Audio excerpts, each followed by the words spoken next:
Olá, meus amigos! Sejam muito bem-vindos novamente a esse programa maravilhoso, Plenário 5. Hoje eu aqui, Pedro Ferreira, com meu parceirão de vida, camarada, meu querido professor Valdemir Lucena. É isso. Tudo aí, bom, mestre? Beleza? E hoje? Hoje estamos com quem? Fala pra nós, fala. Hoje nós temos simplesmente o doutor Orlando Machado da Silva Júnior. Machado da Silva. Entende tudo de júri. Perigoso, né? Perigoso. Esse Esse Machado aí necessário, corta perigoso, tudo, né? mas necessário. Vamos lá. Tudo bom, mestre? Tudo bem, doutor Pedro? Prazer tê-lo aqui. É um prazer estar aqui, conhecendo o colega, um amigo hoje, e revendo um colega de, no mínimo, um amigo de, no mínimo, 15 anos, o doutor Lucena. Que susto. Eu pensei que ia falar 30, eu vou falar no é na metade, né? Assim, Tudo bem. Não pareçamos arcaicos, né? Exatamente. Embora a experiência sempre seja válida. Doutor, fala um pouquinho para nós, para quem está nos assistindo. Quem é o doutor Orlando Machado Silva? Sou um aprendiz na vida, no direito e no tribunal do júri. Comecei a advogar em maio de 1998 e por gostar dessa parte do direito, que é o júri, do direito criminal em si, ser fascinado por isso, eu vou chegar lá por que eu me apaixonei pelo júri. Em outubro, eu fiz o primeiro júri da minha carreira. E dei um golpe de sorte de principiante, conseguimos uma absolvição. Fantástico. E dali eu não parei mais. Eu não conto mais. Vou fazer dia 12 de maio, se eu estiver vivo até lá, 27 anos de carreira. Pelo menos uns 150 para cima júris eu tenho, sempre aprendendo em cada um deles. Legal. É isso aí. E aí? Eu Vamos queria para começar... Bate-bola? Bate-bola. Bate-bola. Doutor Orlando, primeiro, obrigado por ter aceito o nosso convite. Você que é um advogado muito querido no nosso meio, né? Não só querido, mas também de um conhecimento enorme acerca do júri. Então, é muito prazeroso recebê-lo aqui hoje, viu? Saiba disso. Obrigado. Tá bom? Eu quero começar com você o seguinte. Eu queria saber qual conselho você daria para o advogado que hoje chega para você e diz: olha, eu quero fazer júri. E aí? O que você diz para esse cara? Olha a responsa. Primeiramente, quem chegar em mim para dizer isso, seja o advogado iniciante, seja o estudante que vai se formar, vai se tornar advogado, eu vou dizer, seja bem-vindo e conte comigo naquilo que eu puder te ajudar. Porque eu não vejo ninguém, enquanto advogado, que queira vir para o júri como um adversário. Somos todos parceiros, Claro. sustentamos nossas famílias à custa do nosso trabalho, um trabalho digno, um trabalho no exercício de um direito constitucional, uma garantia que todo mundo sabe, que é o Tribunal do Júri, a vitrine do direito. Eu diria o primeiro conselho, seja bem-vindo, procure assistir júris, muitos júris. Participar, Participar, sim, e assistir também, e chegar num colega mais experiente e pedir para que você possa ali ocupar a bancada de perto, pôr a beca, sentir no sangue o que é fazer um júri, até para você medir se você gostou de fato, é de fato do ramo do Tribunal do Júri. Legal. Eu acho que eu não precisaria falar mais do que isso. Interessante. E assim, doutor, com toda essa sua vivência no júri, né, e tal, você mudaria hoje alguma coisa no júri? Ou seja, vamos pensar, por exemplo, no desenho, né? Não vale falar tudo, né? Não, só um não pouco. Não vale falar tudo. Mas assim, por exemplo, aquele desenho, né? O Ministério Público ali ao lado do juiz e tal. Você não acha que ele deveria vir, né, para o nosso lado, por exemplo, ali ficar ao lado? Porque ele fica ali do lado do juiz, o coitado do jurado começa a perceber que ele é mais do que a defesa, ou sei lá o quê, né? O que você sugeriria em relação a isso? Meu caro Lucena, me parece muito óbvio que a gente, não só nós, os técnicos, mas também a própria população, vê que há uma certa diferença do promotor estar do lado na bancada tradicional do júri, ao lado do magistrado, e aí a defesa na bancada do lado oposto. E não só no júri, eu acho que isso aí deveria ser igual, né? Também nas questões das audiências singulares.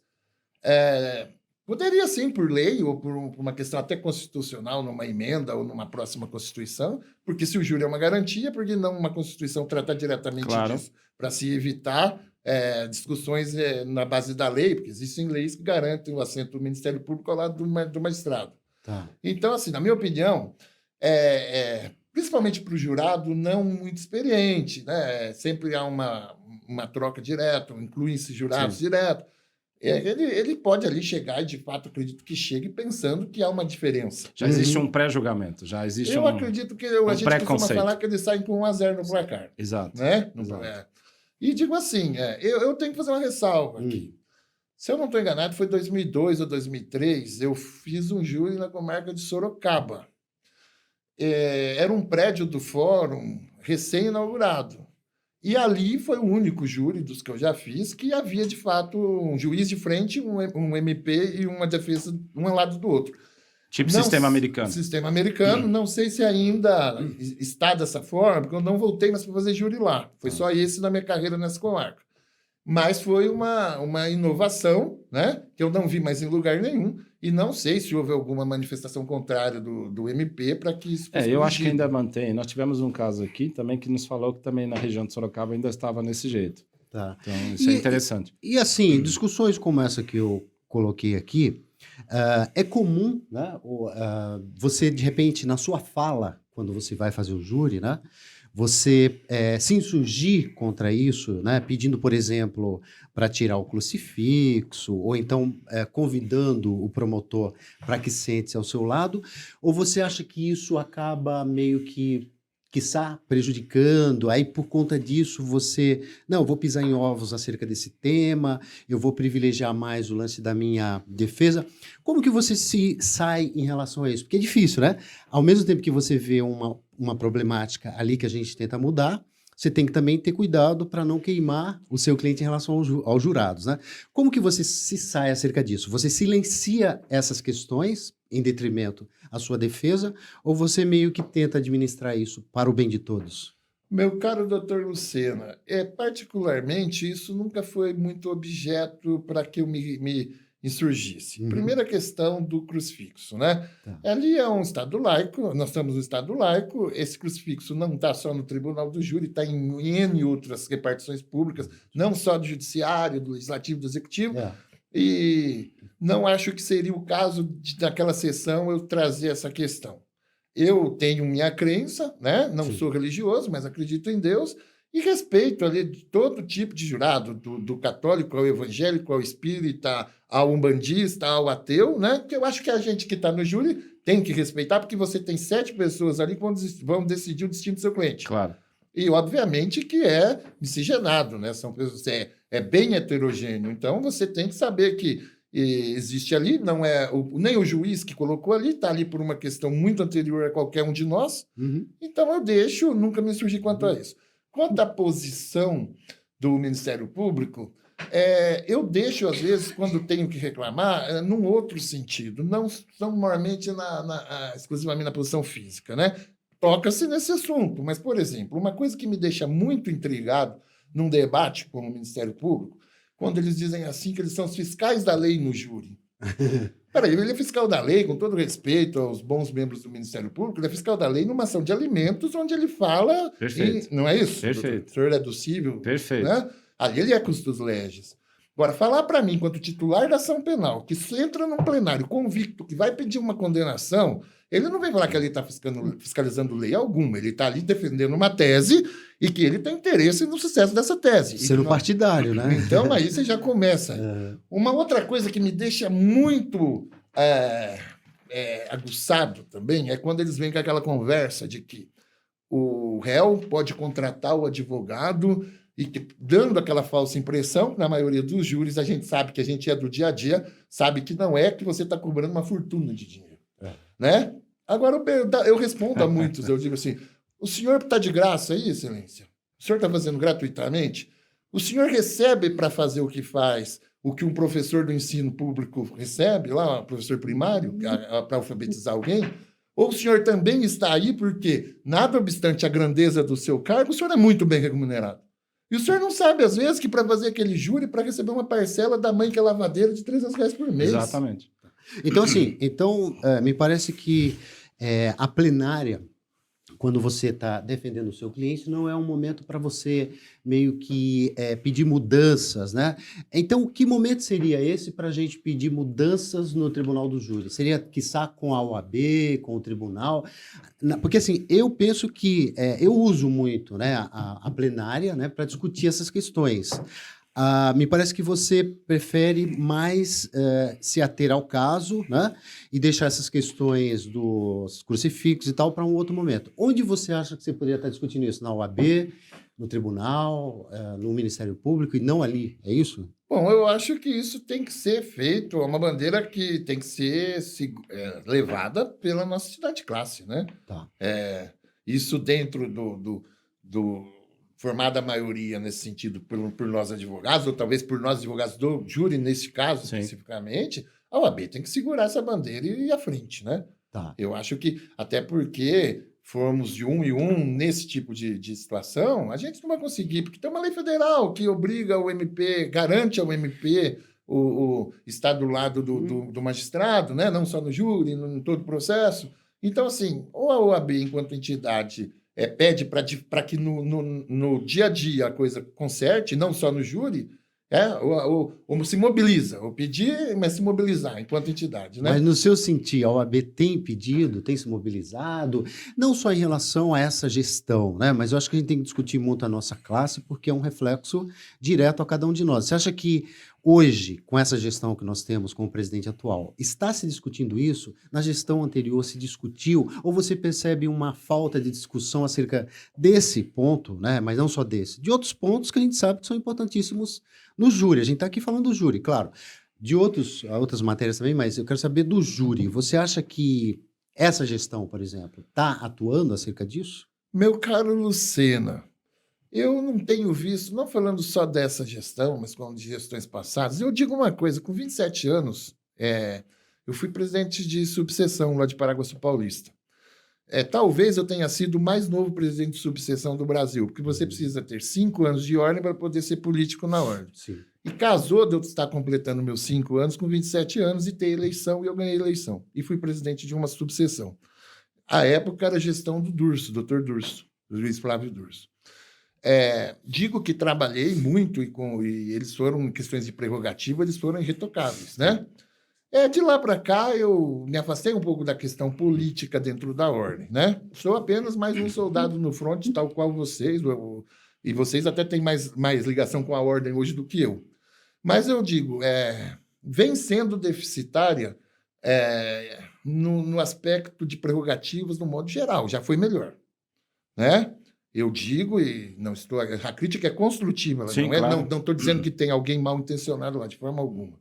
Mas eu entendo, meu modo de ver, até porque já estive dentro, por exemplo, quando haviam ofensas a prerrogativas lá na minha subseção, por ser criminalista, pelo Durso ser criminalista, eu vinha pegar procuração com ele sem prejuízo de ter eminentes criminalistas da época que trabalhavam Sim. pro bono na comissão de prerrogativas, deferido a assistência, eu fazia os habeas corpus lá. Sim.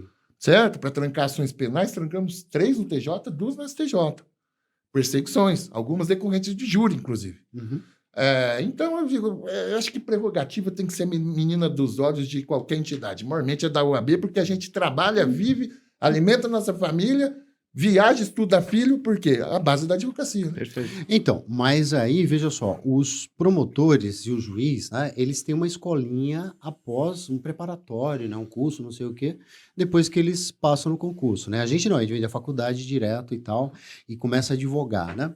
E pelo que se sabe, né, não só pelo que se sabe, eu fui professor durante muito tempo de faculdade, sei muito bem que nós não ensinamos prerrogativa, Não, né? na faculdade não. Não é verdade? A gente não ensina. Agora, quando você tem um membro da OAB, como era o meu caso, todas as aulas eu começava com primeira aula, era prerrogativa, né?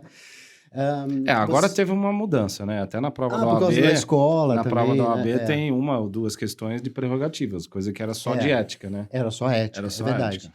Mas assim... Mas também você não aprendia nada de ética na escola também, era muito pouco também, era muito pouco, básico muito também. pouco. Tinha que fazer o cursinho, o dia D, pelo menos. Mas como ele bem falou, né, ele dissertou acerca da importância das prerrogativas, né? Então, assim, como A gente sabe que a OAB hoje, né, ela, muito embora tenha a escola de prerrogativa agora, ali na Tem. Paulista, né? Desde a gestão passada. Mas assim, eu não vi alguns eventos de lá ainda e tal, né? Mas você não acha que, apesar disso, né, a gente tem realmente uma deficiência muito grande por parte da OAB? Claro, quem é que vai se importar com isso se não a OAB? Em relação a prerrogativas, ou seja, fala-se pouco sobre prerrogativa. A gente tem vários auditórios na OAB e deveria todo dia ter 3 palestras acerca de prerrogativas. É isso que a gente precisa, como tinha antigamente, né? Tinha uma época aí que tinha. Então, quer dizer, aí eu te faço essa pergunta. Onde o advogado deve bater a porta, né, para aprender prerrogativa? Nós aqui estamos discutindo isso, eu acho bastante interessante, né? As pessoas vão ver, né, olha, estão falando de prerrogativa e tal. Mas a OAB não deveria fazer isso de uma forma mais contundente? Ou sei lá, se não a OAB, quem vai fazer isso? Porque é a solução para a advocacia. Quem? O Chapolin?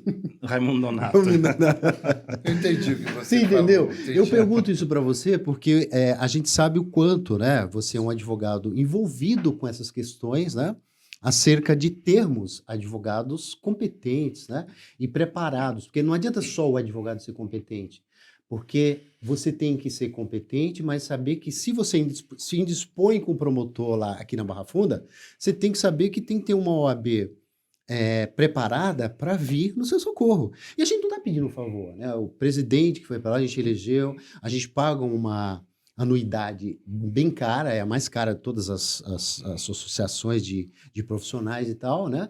E a gente sabe que a OAB tem muito dinheiro para fazer isso, né? Então, a gente tem que discutir essa coisa de por que as prerrogativas não estão sendo mais contundentes para os advogados, né? O que eu posso dizer é o seguinte: enquanto advogado militante na área criminal, nesses dias de hoje, que está muito mais complicado, né? Eu comecei 27 anos, não era fácil, nunca foi, mas de 10 anos para cá vem ficando mais complicado a cada dia. Dias inglórios a gente vive. Acho também o seguinte: enquanto instituição, a OAB tem que primar por isso, né? Juiz são corporativistas, sim. Promotores são corporativistas. Só dentro do nosso âmbito, vamos lá. A classe médica é corporativista, né? Exatamente. E por que o advogado não pode ser? Uhum. Aliás, ele deve ser. Deve ser. Até porque a voz do advogado, enquanto a voz do cliente, enfrentando o poder do Estado. Você enfrenta delegado, não estou dizendo quem tem ou quem não tem razão. Vamos dizer que todo mundo está trabalhando dentro do limite da lei e das suas atribuições. Você enfrenta o delegado, você enfrenta o policial militar, você enfrenta promotor e muitas vezes você enfrenta o juiz. Sim, né? Sim. Outro dia eu tive que dizer para o juiz: cuidado, excelência, o senhor está parecendo o irmão mais velho do promotor, porque eu estou discutindo com ele. Sabe aquele quando você está no primário ou no terceiro ano, e aí você vai pegar na saída, ele vai pegar na saída? São os dois. Aí aparece o irmãozinho mais velho que está no quinto ano, que vem para te bater, em vez de apertar. Tem juiz que não júri não cansa de fazer isso. Em vez dele apaziguar a discussão, em vez dele pôr ordem na casa, ele começa, ele corta a tua palavra, mas deixa o promotor falar o que ele quer. Aí você vai falar: o senhor se contenha. Mas eu disse outro dia: o senhor, ele não se contém, por que eu tenho que me conter? Qual que é a diferença aqui? É verdade. Eu falei: o senhor põe a ordem na casa. E se, agora mais uma provocação, assim, né, e tal, acho que é bom a gente refletir sobre isso. E se os jurados fossem profissionalizados, né? O júri não seria mais já existe, justo, né? Já existe. Não, a gente fala isso num tom mais, né, assim, mas assim, ele poderia ser profissionalizado, poderia ter um curso para jurados, e o Estado daria esse curso e tal. Hoje em dia o Estado pega o jurado com essa proposta realmente de ser um leigo lá e pincela da sociedade, né? Mas e se a gente pensasse em ter um jurado profissional? O que passa pela sua cabeça? Isso daria certo? Não vejo isso como uma coisa que possa dar certo, principalmente para a igualdade dos... Por quê, doutor? Meu modo de ver. Primeiramente, assim, o júri ele é a expressão da democracia dentro do direito, a maior expressão. Sim. Você pega uma pessoa do povo, né? Que você busca por ter qualidade moral, né? Não ter antecedentes criminais e por ter qualidade cognitiva para estar ali. Perfeito. Todavia, essa pessoa chega ali, ainda mais falando dos novos, né? Porque existem os jurados que têm muita experiência. Mas vamos falar em relação aos profissionais. Caindo de paraquedas para decidir sobre a vida de alguém que um processo começou há 1 ano, 2, 3 atrás, né? e para tomar conhecimento do que aconteceu aquele dia, né? Aham. Ouvir um promotor que quase sempre é muito experiente, está sabendo o que vai fazer, ouvir um advogado que nós esperamos que também esteja nessas condições, né? Sim. Sob a presidência de um juiz. Sim. E que ele não... Agora, o erro, ou o equívoco, porque, tipo assim, você assiste filmes de júris americanos, né? Que eles discutem entre si e que a decisão tem que ser unânime, né? O equívoco da legislação brasileira, ou até de cunho constitucional, isso pode ser discutido, mas vamos lá.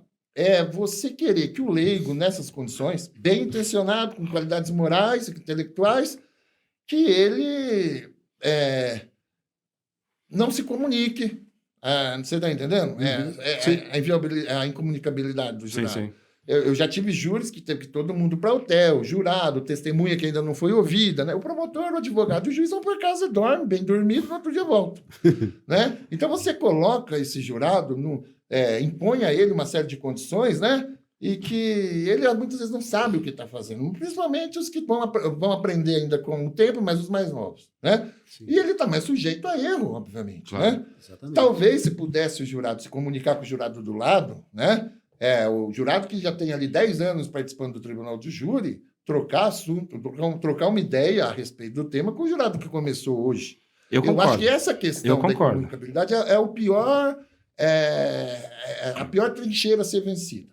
Certo? Eu acho que traz mais resultado essa questão de se comunicarem, até porque às vezes eu tenho uma ideia daquilo que eu absorvi, a pessoa às vezes não precisa ter mais juros, ter participado em mais juros, mas tem uma experiência de vida maior. Perfeito. E muitas das vezes também. acaba auxiliando. Eu sou a favor disso também. Eu acho que tem que ter comunicação, que eles têm que ir para uma salinha lá, Perfeito. debater as E questões. não precisa ser unânime, como em outros sistemas. Eu acho que pode ser por maioria, né?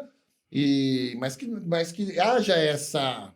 Porque muitas vezes o jurado julgou certo, pensando certo para aquela decisão, Perfeito. e o outro simplesmente com medo até de perguntar para o juiz, porque ele pode indagar o juiz, ele pode indagar as partes, né? Através do juiz, né? Sim. Ele pode escrever para que o juiz tire aquela dúvida. Uhum. Mas que essa parte da incomunicabilidade, que é constitucional, ou só uma emenda, ou porque a lei não vai poder mudar isso, né?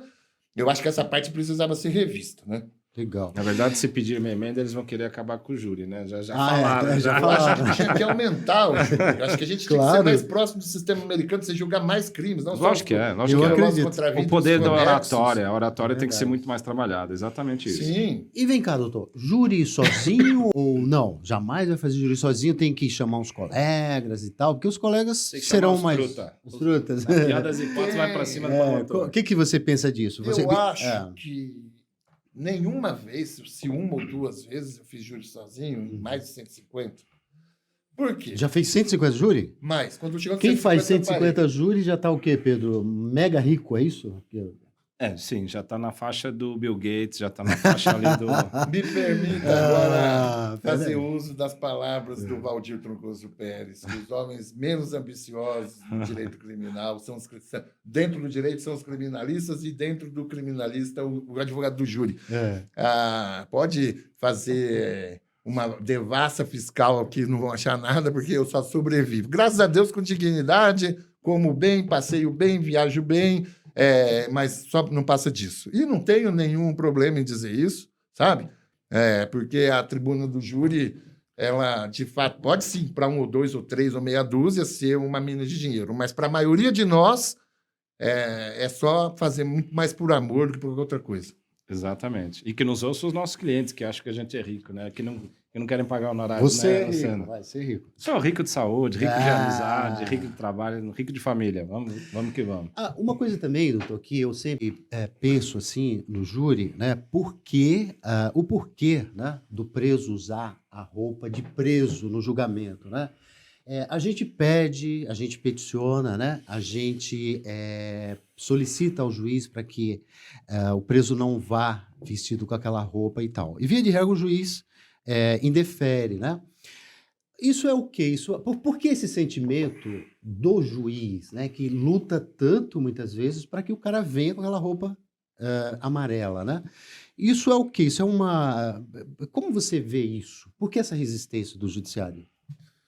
Eu acho que talvez uma mácula na própria imparcialidade, né, doutor Pedro? Sim. Porque não teria por que não. Primeiramente, seja o réu que for ali, culpado ou inocente, confesso ou negando uma autoria, alegando uma legítima defesa ou um privilégio, seja lá o que for, acredito eu que ele goza, nós sabemos que ele goza da presunção de inocência, né? Claro. E quando você já tem vamos voltar lá nessa questão, você já tem um promotor do lado do juiz, que perante o jurado que é leigo, isso pode impressionar e militar negativamente ao réu e o seu defensor. Você ainda coloca o réu lá com aquela vestimenta de preso, né? Sim. Quer dizer, é uma coisa que você inferioriza ele, né? Então. E você não está julgando ele ali, o que ele está sendo ali, o porquê ele está ali. Você está julgando ele pelo fato que ele cometeu há 6 meses, ou há 1 ano, ou 2 anos antes. Tá. Certo? Se é pelo aquele fato, é bom que ele passe a impressão de quem ele era no dia do fato que ele cometeu. Sim. Aí o jurado vai ter mais isenção para dizer se ele tem a culpa ou Sim. se ele não tem a culpa. E se ele tem a culpa, que grau que é essa culpa? Se é um homicídio privilegiado, se é um homicídio simples, se é um qualificado. Mas com maior isenção, concorda Sim, comigo? claro. Então, mas assim, quando isso ocorre, a sua reação tem sido de se insurgir contra isso? Eu, ultimamente, depois da pandemia, eu estou fazendo bem menos júri do que antes, Tá. né? Eu fiz 3 após a pandemia, e nesses casos eram 3 réus soltos. Então, num caso particular, ainda mais depois que houve essa determinação de jurisprudência que diz que pode usar, né? E agora os juízes, pelo que eu estou vendo por colegas, os juízes estão, de fato, deferindo, porque sob pena de nulidade. Claro. Né? Porque se ele indefere para mudar a roupa, se pôr a roupa, tira o uniforme de preso para pôr uma roupa comum, e aí o STF e o STJ vão anular, ou até o próprio TJ... E tem anulado bastante. Tem anulado. Eu estou vendo decisões recentes do STJ que tem anulado bastante. Nada mais justo. Tá. Não tem o porquê. E E um colega meu, inclusive, um colega com quem eu tenho a maior admiração pelo trabalho dele. Eu era estudante, eu vi ele fazer um júri, chama Dr. José Carlos Bravos, da comarca de Marília. Hoje ele tem 76 anos, mas ainda está lá militante no júri. Esses dias discutiu essa questão comigo, né? E ele fez um júri há 15 dias atrás e pediu, né? Peticionou, a juíza, presidente lá, deferiu, trocaram a roupa do réu. Né? Eu acho que é importante isso. Eu acho que era um assunto que ainda leva muito a debate, né? Mas acho que é um assunto ridículo, não precisaria nem levar a debate. Deveria ser automático. Mas na prática Sim, acontece. mas eu acho que deveria ser automático. Se perde muito tempo, Não, é um absurdo, até movimentando o judiciário para Por anular. isso que eu estou perguntando, porque eu acho assim, é difícil entender isso, né? Ou seja, excelência, peço que o meu cliente não defender o óbvio. Mas não é só no júri, ultimamente a gente está tendo que defender o óbvio toda hora no criminal. É louco, meu. Né? E assim, também uma coisa que eu gostaria de ouvir de você, que assim, às vezes dizem, né, na sociedade, os apresentadores de TV também, às vezes dizem, ele está defendendo o bandido. Não Qual? sei Aquele o quê. que joga a cadeira em cima? Joga a dos cadeira outros? e quebra. Então, assim, como vocês reagem a essas pessoas, né, quando elas dizem, ele está defendendo o bandido, não sei o quê? É uma coisa incrível que isso não vem só do seio, né, da sociedade menos Como é que é, Luciano? informada e Defende tal. bandido é isso? Defende bandido e tal. Como que você processa isso? Como que você responderia isso para um aluno, né, que está começando ali no primeiro semestre? Como você explicaria isso para ele, né? Porque parece que esse pessoal de televisão, não tem um corpo jurídico lá para explicar isso para eles, né? Deve ser isso. Não precisa ter, para que vai ter? Sensacionalismo é isso mesmo. Não tem como mudar. Eu costumo dizer o seguinte, enquanto advogado criminalista, na boca dos menos informados ou dos maldosos, a gente defende bandido até que o bandido não seja o filho dele. Sim. Na qualidade de acusado. Tem um meme que a gente já deve ter visto, os senhores já devem ter visto nos grupos jurídicos, que diz alguma coisa assim, se você acha que o advogado criminalista só defende bandido, liga para o promotor na hora que você for pego no bafômetro. Sim. Entendeu? Uhum. E outra coisa, o nosso papel é exercer enquanto criminalista, dentro ou fora do júri, mas no processo penal constitucional, a defesa de um acusado. Sim. Seja ele bom, seja ele mau. E nos trâmites da lei. Nos trâmites da lei. Perfeito. Né? O Estado não é muito forte? Olha o que o Estado tem contra um réu. O Estado tem uma polícia muito bem organizada. O Estado tem o Ministério Público chefiando a ação penal, comandando a ação penal. Fiscal da lei. Fiscal da lei com poderes, assim, inimagináveis maiores que os da defesa, o poder da defesa. Eu falei Sim. hoje num grupo para um colega, eu falei, nosso poder é de argumentar mais nada. E eles têm tudo isso. O que o juiz, com as garantias constitucionais deles, os promotores, e qual é o poder nosso? Nosso enquanto representante do réu antiofensiva do Estado. De argumentar, de dizer, isso está errado, ou isso não cabe, ou isso está sendo abusivo, né? Isso é direito do réu, e enquanto direito do réu não se pode tirar dele, né? Ou muda a lei. Um dia, num júri, na comarca de Rancharia, defendíamos nós uma acusada de homicídio, mas a tese era negativa de autoria, e dissemos a ela, e dissemos ao juiz-presidente que ela só ia fazer uso do silêncio constitucional e responder só a nós, a defesa. Sim. E o promotor, no debate, veio e disse que ela poderia esclarecer tal fato e não quis. Se ela não quis, é porque ela é culpada. Mas na hora Vejam, jurados. Na hora eu não pedi a parte coisa nenhuma. Eu bati na mesa e disse o seguinte: isso é direito dela, consta em ata, que o senhor está usando o silêncio constitucional dela contra ela. Exatamente. E aí vem aquela questão que o juiz, em vez de colocar os jurados a par do que eu disse em relação à lei, à Constituição, e que eu estava certo e o promotor errado, Sim. ele começou a querer explicar para mim que ele só tocou no assunto. Ele não tinha nem que fazer isso. Aí eu bati na mesa e falei, excelência, ele usou o silêncio constitucional dela contra ela. Só por isso que já causa nulidade, é texto expresso da lei. Não é? Perfeito. Enfim, mas não precisamos fazer uso da nulidade, que graças a Deus ela foi absolvida. Mas essa questão que o Luciano falou agora, da questão de advogar para bandido, é aquela mesma coisa. Tem o nosso cliente, ou aquele condenado que cumpriu a sua pena, saiu da cadeia, ou seja, cumpriu o seu dever, cumpriu sua obrigação. Aí volta para a sociedade e não consegue ser aceito pela sociedade. E aí, como é que a gente observa isso? A ressocialização, né? O preconceito. Né? Outra coisa também, pegando a linha do seu raciocínio, doutor Pedro, não é um absurdo você não deixar o acusado progredir de regime? Porque a minoria deles, quando vai para a saidinha, delinque novamente ou não volta? Sim, um paga pelo outro. Um paga pelo outro, mas quem acaba pagando somos nós, porque eles não explicam algumas questões. Sim. Vamos lá. No Brasil não tem pena de morte e não tem prisão perpétua, correto? Um dia, o mais contumaz dos bandidos vai sair da cadeia. Sim, claro. Não é mais racional que ele saia da cadeia de uma forma progressiva, saindo para o semiaberto, fazendo a saidinha, vendo o que é, como mudou já o mundo ao redor do que ele estava quando ele entrou, claro, do que simplesmente, por exemplo, vamos usar a lei aí dos 30, 40 anos, aquele cara que só vai sair na última hipótese. Claro. Abrir a porta da jaula e falar para ele, você acha que vai sair alguém melhor do que entrou ali? Lógico que não. Obviamente que não. Mas o populismo, né? Manipulam muito dizendo que, primeiro, que nem todo condenado é bandido, né? E segundo, que a maioria dos condenados se regeneram sim. E eu acho que o sistema progressivo, se não funciona como é a cadeia, é outra história. Eu até concordo que nós não temos as melhores prisões do país. Isso aí eu estou de pleno acordo, posso ajudar e tentar discutir com quem quer que seja. Agora, o sistema progressivo, se fosse um sistema penitenciário sério, eu acho que é o melhor sistema, para que a pessoa gradativamente vá voltando à sociedade. E até para ver se a pessoa está apta ou não a se ressocializar também. Justamente. Muito melhor do que seja lá a pena deles, você abrir a porta da cadeia e falar, vai para a rua e não volte mais aqui. Obviamente que a chance dele voltar é muito grande. Claro. Tá. Vem cá, o sigilo, eu estava pensando agora aqui, o sigilo das votações, né?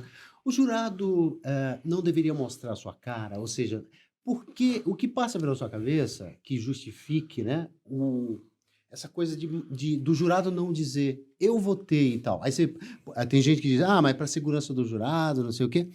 Mas também ali tem outras pessoas que estavam envolvidas no julgamento. Ele quer colocar os jurados na linha de tiro. Não, porque veja bem, o juiz não vai ser anônimo, né? O próprio advogado que vai lá estar falando e tal. Você acha que com tudo que a gente tem de modernidade na nossa sociedade hoje, né, justifica-se ou continuará sendo justificável a coisa do anonimato? Porque, né, quando tem X número de votos lá, ninguém sabe quem votou. Não seria mais adequado que tivéssemos, como antigamente, todo mundo votando para dizer, foram esses caras mesmo e pronto. Sim, na verdade, assim, eu entendo o seguinte: o sigilo da votação, enquanto sigilo, ele é muito importante, sim, para a garantia do jurado. Vamos partir da premissa que o jurado não quer estar ali, ele está ali porque ele é convocado. Tá. Alguns querem, dão os nomes, são aprovados, etc. Mas a grande maioria dos jurados não estão ali porque quer. Tem filho, tem mulher, tem trabalho, tem pai que precisa de ajuda, toda essa gama de situações que faz com que uma pessoa vá ali, saia do seu métier diário, da sua rotina, para fazer o júri, participar do júri. O sigilo é bom, sim, mas assim, na época que eu comecei a fazer júri, você contava até o final. E era garantido o sigilo. O único problema era o seguinte: numa decisão unânime. Absolveu por unanimidade ou condenou por unanimidade, obviamente que você sabe os votos dos 7. Isso. Quando se reformou alguma coisa no Tribunal do Júri, acho que de 2008 para cá, foi inteligente essa saída. Porque se você chega no quarto voto, formou maioria, você para de votar, porque pode até ser unânime, mas ninguém vai saber. Sim, claro. Né? Então, assim, nesse ponto, eu acho que a garantia do sigilo é válida. Eu concordo. Entendi. E como será, né, na sua cabeça, o júri daqui a 20 anos? Né? Essas mudanças que ele ainda existir? É isso que eu ia te perguntar. Então, assim, por exemplo... O juiz vai ser um robô. Por exemplo, o juiz poderá ser uma máquina, né? Ele vai estar lá na casa dele, já gosta de ficar em casa, né? E o advogado, sei lá, falando também do exterior, né, e tal. Você acha que com essas mudanças que a gente tem visto em setores, né, mesmo da justiça, mas em outros setores também, você acha que isso aponta para uma mudança radical no júri, né? Especialmente no júri. A justiça... Sim, já está tendo júri sem réu. Que eu acho um absurdo. Pois é. Né? Antigamente, os réus, as defesas acabavam tendo um certo benefício do júri, da obrigatoriedade de ter júri com o réu, e aí não vinha o réu, não aparecia o réu, não era preso o réu, e acabava lá abraçando uma prescrição lá na frente. Né? Tá. Mas o júri sem réu é muito complicado, porque quando você aponta para pedir a defesa de alguém naquele banco do réu vazio, também na minha condição, se começa lá com 1-0, já são 2. Sim, claro. Né? O único problema é a questão do réu ser preso antes do resultado do recurso. Né? Isso. Mas aí talvez pudesse suspender o prazo prescricional, então, daquele período em que ele não dá, alguma coisa nesse sentido. Mas fazer o júri sem réu, eu acho muito complicado, né? É difícil até para você concatenar ideia, para você apontar, claro. Olha, eu acho complicadíssimo, né? Assim como, eu acho que até ocorreram alguns, eu não fiz, alguns júris virtuais, que tentaram levar essa bandeira, né? Com todo respeito também. Não dá. É coisa de público. Não só júri, o próprio esfera criminal, toda ação criminal não dá para fazer por virtual. Não dá, não complicado, tem olho no olho. Mas daqui a pouco vai ser isso. Primeiro que não acabem com o júri, pelo amor de Deus. Deixem o júri lá, melhorem o júri, né? A sugestão veio de quem? Do STF, né? Imagina, se a gente... Foi um membro do STF, né? Que sugeriu essa... Acabar com o júri, né? Acho que foi, né? Imagina se nós tivéssemos os juízes a julgar todos os casos de júri. Nós já temos um debate muito grande até com os juízes na plenária. Você me permite uma colocação? Até conversei com o Valdemir a respeito desse caso. Como eu sou um pouco mais experiente de tempo, para dizer velho, eu sou na época que o júri tinha o protesto por novo júri. O que era o protesto por novo júri? Tinha um artigo lá que depois da reforma ele foi extirpado, né, do CPP, que ele dizia o seguinte: quando a pena passasse de 20 anos, você já poderia ajuizar o protesto ali mesmo, na primeira instância, para ele mesmo. Você não dependeria do julgamento da apelação. Então, vamos lá. Naquela época, também os processos eram físicos. Olha quanto tempo, eventual injustiça feita ali, demoraria para ser consertada. E o protesto do novo júri fazia com que o réu condenado a mais de 20 anos pudesse ser submetido independente de uma apelação. Certo? Eu tive caso, eu não vou falar nome de juiz, mas eu tive caso que aconteceu o seguinte: era um caso clássico de homicídio simples. Era forçada a barra reconhecer aquela qualificadora que iria partir de 12 e não de 6. O juiz, enquanto técnico e presidente dos trabalhos ali, viu isso. Ele quis dizer o seguinte: se fosse eu condenaria no simples, eu não acolheria a qualificadora. E ele viu que a qualificadora passou por 4-3, naquela época também contava até o final. E aí, o que ele fez? 22 anos. Mas ele fez isso para beneficiar a defesa. Sim. Porque se ele dá 12 anos, a defesa... Você não conseguia. Entendeu? Entendi. Mas isso foi um juiz que teve muita sensibilidade. E que, na hora, a gente acabou entendendo o porquê. Certo? Sim. Porque vai demorar tanto para tentar corrigir essa injustiça aí. E, realmente, no segundo júri, da mesma forma, com os mesmos trabalhos imparciais, promotor fazendo o papel dele, a gente fazendo o papel nosso, no segundo júri deu homicídio simples em regime semiaberto. Foi justo, foi justo. Legal. Vem cá, e qual é a sensação, doutor Orlando, de, a essas alturas do campeonato, né? Depois de tantos júris, depois de tanta experiência, qual é a sensação que você tem, né? Depois de você, eventualmente, perder um júri, né? Você perde também o sono ou, tipo, faz parte do jogo isso? Como é que passa isso pela sua cabeça a essas alturas do campeonato? Perder não é legal para ninguém. Ninguém gosta de perder. Agora, partindo da premissa que você não está numa competição, você está num julgamento de um fato histórico que precisa ser decidido com justiça a favor de um ou de outro, a favor da sociedade ou a favor da defesa. Quando essa perda ela vem minimamente justificada, minimamente razoável, a gente não gosta, mas não perde sono. Mas não tem pico de pressão alta. Né? Se você fez toda a sua defesa de forma adequada. Né? Agora, existem questões que você perde e fica muito triste, porque você vê que foi injusto. Eu tive um caso, se me permite. Claro. Desde o inquérito policial, eu acompanhei aquele caso numa comarca do interior de São Paulo. O rapaz foi preso, depois soltou, aí a gente trabalhando, tal, pronúncia.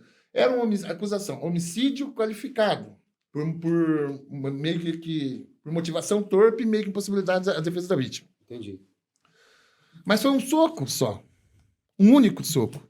Não houve facada, não houve tiro, ninguém estava bêbado dirigindo, foi um soco só. E acertou em cheio. Acertou em cheio. Depois de 1 hora, a vítima começou a passar mal. E aí a vítima tem um problema de contusão cerebral, morre. E nós defendíamos, desde para pronunciar, para desclassificar, para lesão por crime pré-doloso, lesão corporal seguinte de morte. Claro. E ali, eu reputo que eu era menos experiente. Fosse hoje, eu teria tomado uma atitude um pouco diferente. Não era um réu, uma persona grata na sociedade. Era um moço honesto, trabalhador, não roubava ninguém, não matava, não furtava ninguém, não traficava droga, mas era briguento. Tá. E a cidade pequena, ele ganhou aquela fama de briguento. E era lutador, fazia musculação, bateu em metade da cidade. A outra metade ele não bateu porque corriam dele.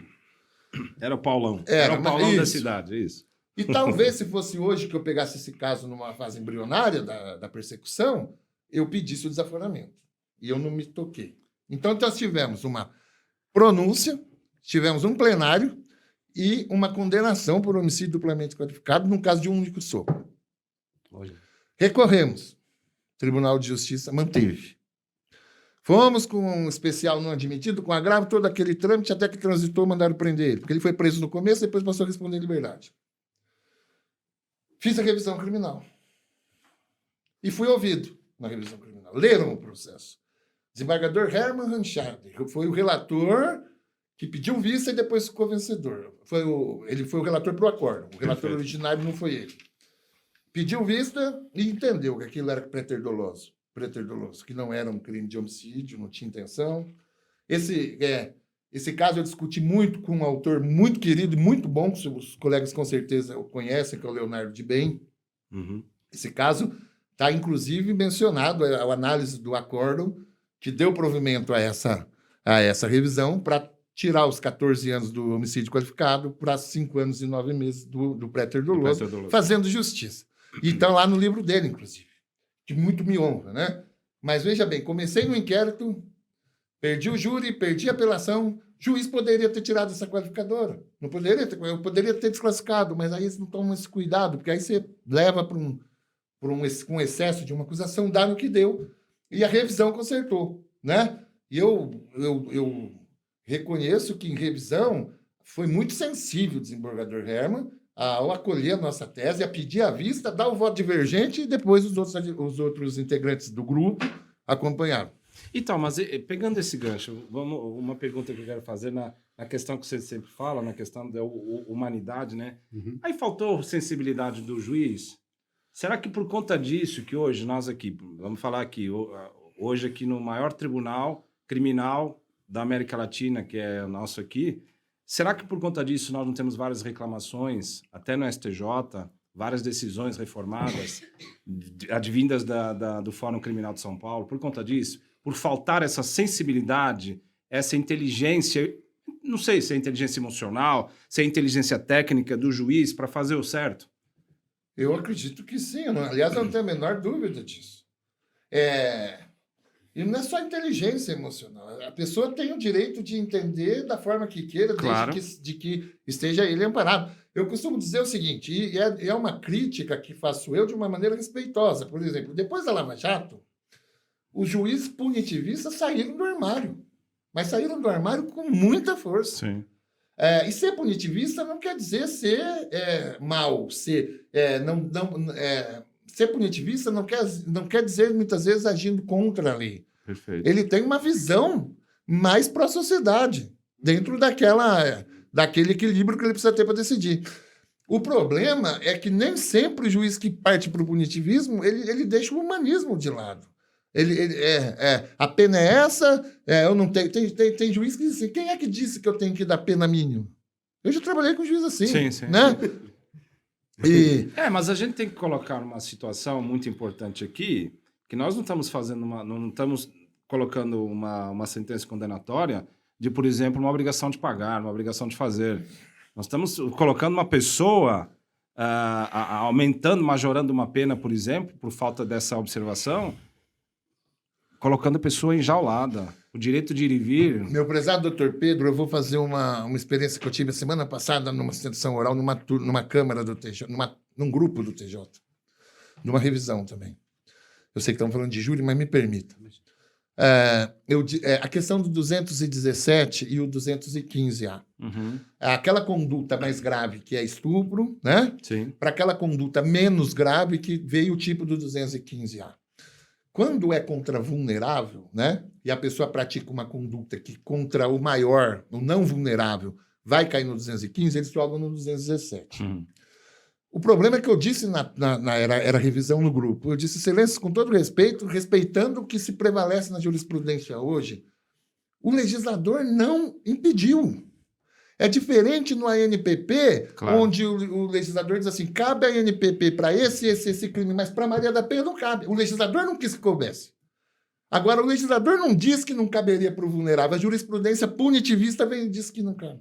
E aí, nós não estou, de forma alguma, dizendo que a conduta, uma ou outra, sejam condutas aceitáveis, merecem condenações quando provadas. Sim, claro. Agora, eu te pergunto, olha a comparação que eu vou fazer, se não concordar, fala para mim. Para cada 10 roubos que a gente tem aqui em São Paulo, um termina em latrocínio. Porque o ladrão sai sabendo o que vai roubar, sendo ladrão mesmo, com a arma na cabeça da vítima. Tá errado? Tá errado. Mas ele sai sabendo que se ele matar, a pena é muito maior. Porque se todo juiz começar a aplicar pena de latrocínio para o roubo, todo mundo vai matar todo mundo. Você está entendendo? Já que você é condenado a isso. Então acaba sendo uma proteção para a vítima. Nós, enquanto vítima, que a gente pode sair daqui agora e tomar um revólver na cabeça e ser assaltado. Mas eu quero que o ladrão entenda que, primeiro, que ele está errado. Isso ele não vai entender porque ele vai vir me roubar. Mas segundo, que se ele me matar, ele vai pegar uma pena muito maior. Vocês estão entendendo? Então vamos jogar para esse caso. Se o caso do 215, sendo 215, vira 217 por virar, condutas mais graves vão ser tomadas. Me parece óbvio isso. Verdade. Concordo.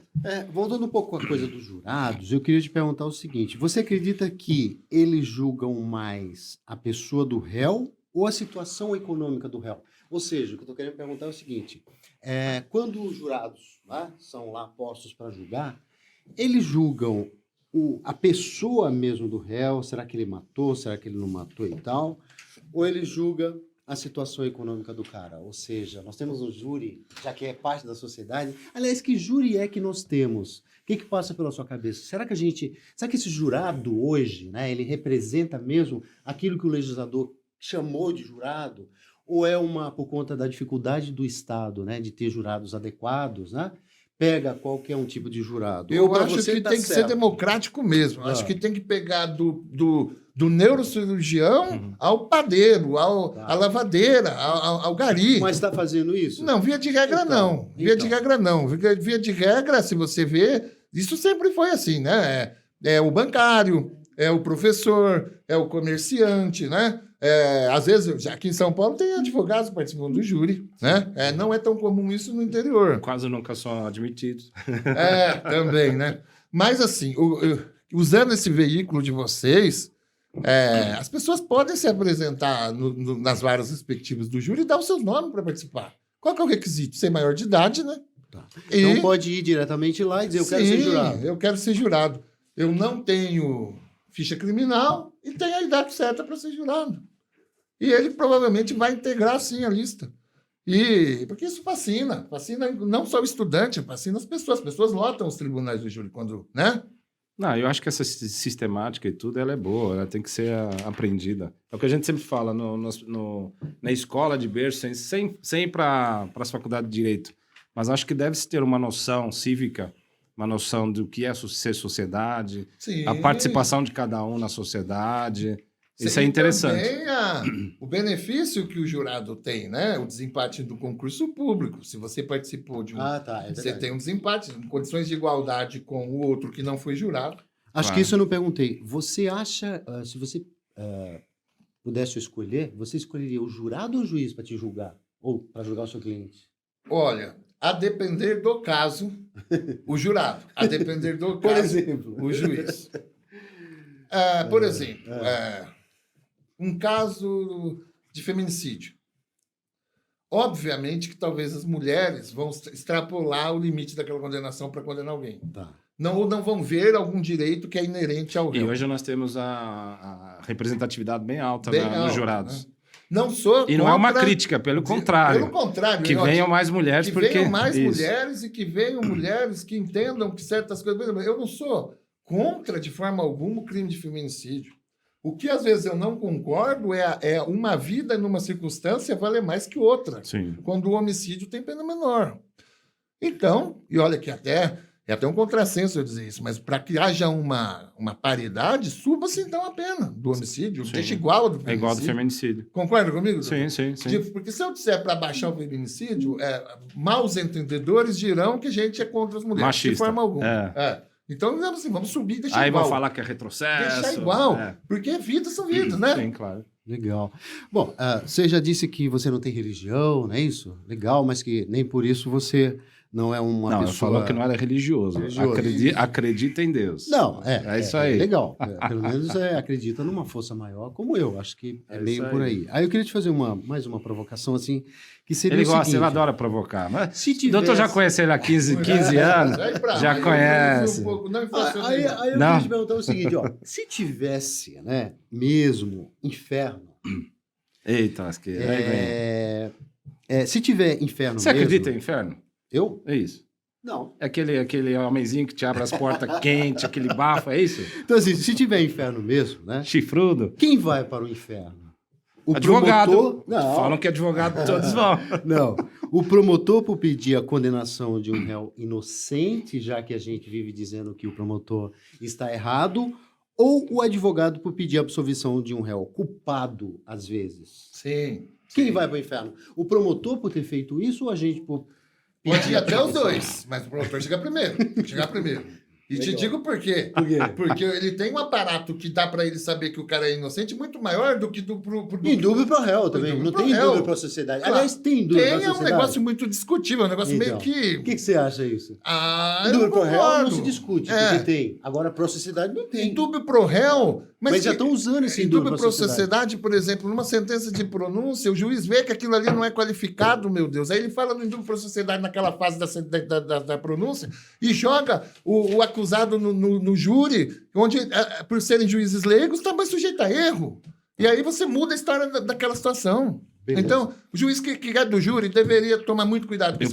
o promotor vai primeiro, então. porque- Eu acho que vai. Acho que vai. É Eu que, nem, acho que é vai. que nem aquele caso, aquele promotor que fala, que sabe que é inocente, e aí vira para os jurados e fala assim: jurados, efetivamente as provas são frágeis, tudo que tá frágil, mas condenem. Tinha um promotor que ele usava muito o Padre Vieira quando o réu no júri começava a chorar.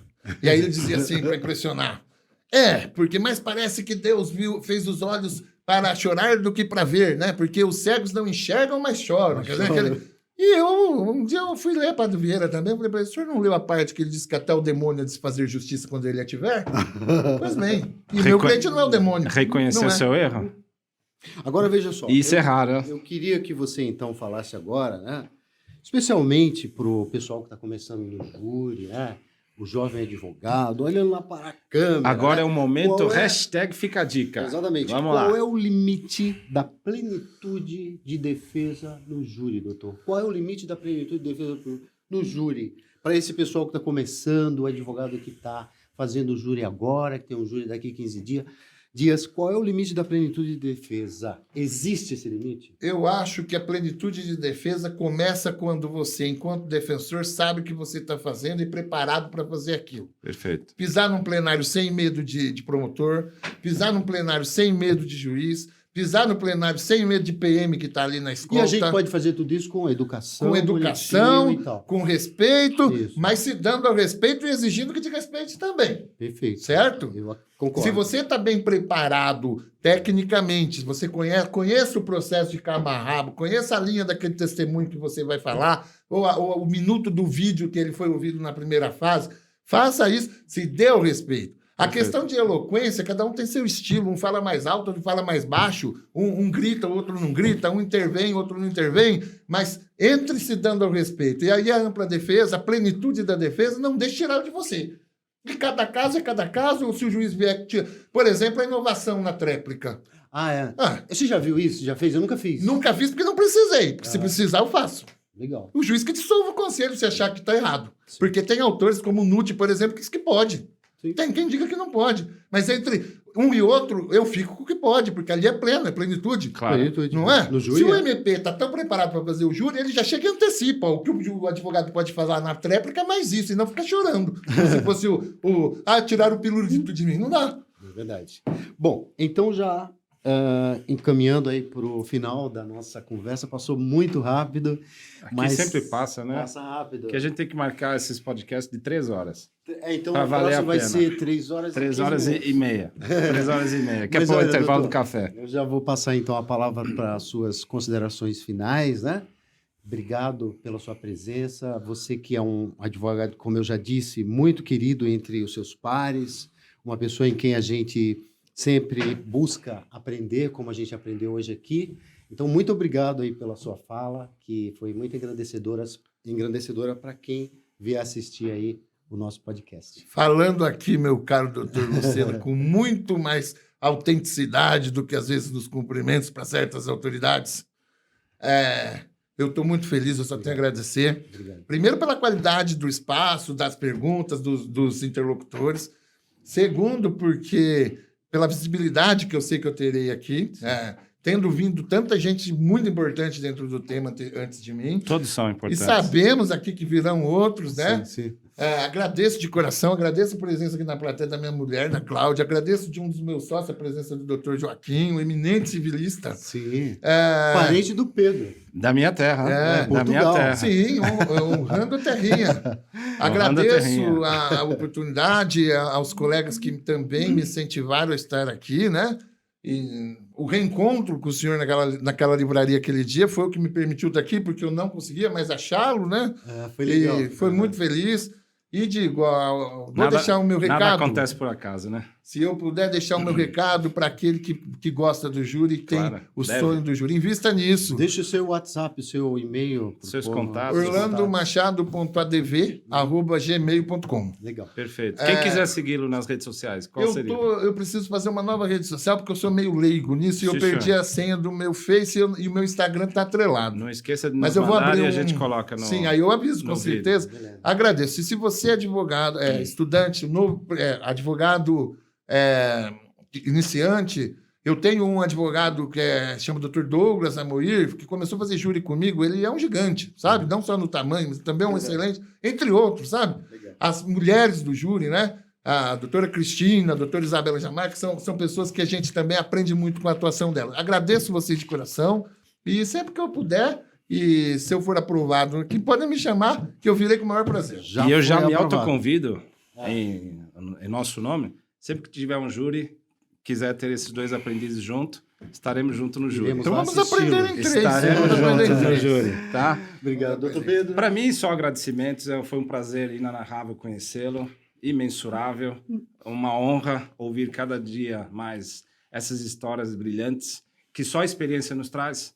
E esses 27 anos, a gente fala que somos uns meninos, 27 anos, mas são 27 anos de pura experiência, muito resultado e, com certeza, muito aprendizado. Então, para mim, que eu estou aí recém-formado, vamos dizer assim, já milito há uns 10 anos, mas sou bem menininho, eu só aprendo com essas falas, com esses testemunhos. E para mim é enorme satisfação tê-lo aqui mais uma vez. Então, tchim-tchim. Vamos brindar? E vamos... Nossa. Obrigado. E a todos vocês que nos assistem, Plenário 5 está sempre aqui ao seu dispor, com experiências imensuráveis, com experiências únicas, que só aqui você vai ver. Se você é amante do Plenário 5, se você é amante do júri, se você é advogado, estagiário, estudante de direito e gosta de temas do plenário do júri, venha para cá, assista sempre com a gente, se inscreva no nosso canal, aperte o sininho, nunca deixe de dar os seus likes e principalmente mande seus comentários. E mais uma vez, obrigado pela participação. Satisfação. Obrigado.